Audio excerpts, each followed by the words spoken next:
Hi everyone, this is Mary from Rocky Mountain Gardens, and recently I was able to make a trip to St. Louis where I was able to visit the Missouri Botanical Gardens. Our visit was actually on April 18th, which was before most of their plants were blooming, but actually the bulbs were simply spectacular. There were frilly tulips, hyacinths, and daffodils.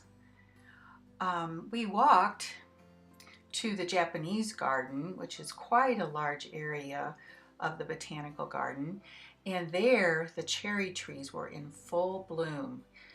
We had lots of opportunities to see them, and you can see here a close-up of the cherry blossoms. And being a beautiful day with blue skies, you can see that this garden is designed to be a place of harmony and peace.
Lastly, we saw these absolutely gorgeous pink weeping Heigen cherries. I'm not sure if I'm saying that name right, Heigen, but you can see a close-up of the blooms here. They were so pretty.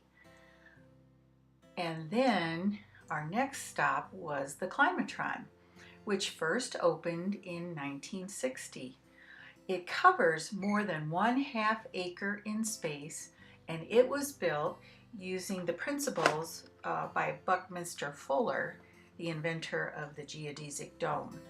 It is filled with tropical rainforest plants, such as this lobster claw, orchids,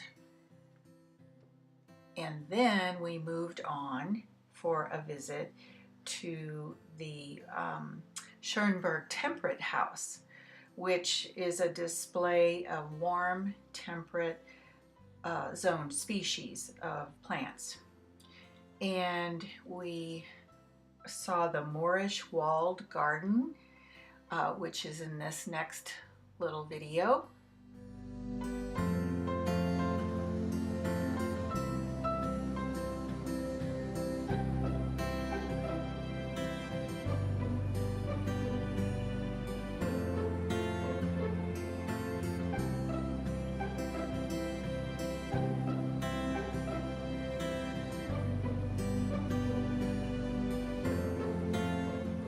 The Temperate House also has a collection of plants from the Bible, such as this crown of thorns plant that you can see right here. And it has carnivorous plants from the southeastern part of the United States, and also plants from the island of Madagascar. So we left the Temperate House and walked on, saw these beautiful tulips, and then we arrived at the Linnaean House.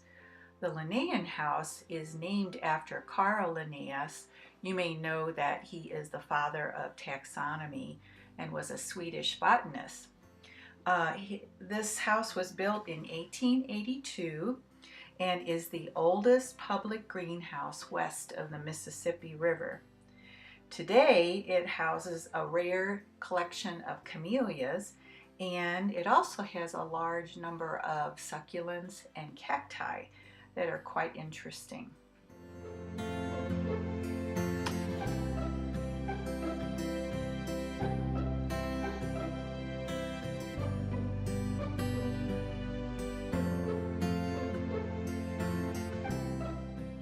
We left the Linnaean House and strolled along and saw these beautiful tulips along our way, and walking until we got to our last stop for the day, which was the Victorian Garden. And it is a very formal garden that you can see here, laid out in the traditional Victorian style. And lastly, there is a really fun labyrinthian maze with a gazebo in the center that you can see here. It is a lot of fun for children. They really enjoy running around through that maze. I often do research when I'm considering purchasing new plants for my garden. You know, I want to know whether they will work in my zone, what type of care they need, how much water. And I wanted to recommend for you the Missouri Botanical Gardens website. It's missouribotanicalgarden.org, and this site is a fantastic place for really detailed information and very accurate information about plants. So I consider it one of my go-to places for doing research. They actually have a plant finder on their website that can help you with gathering information for new plants for your garden. So I highly recommend it, and I will also place a link to their site just below the video here.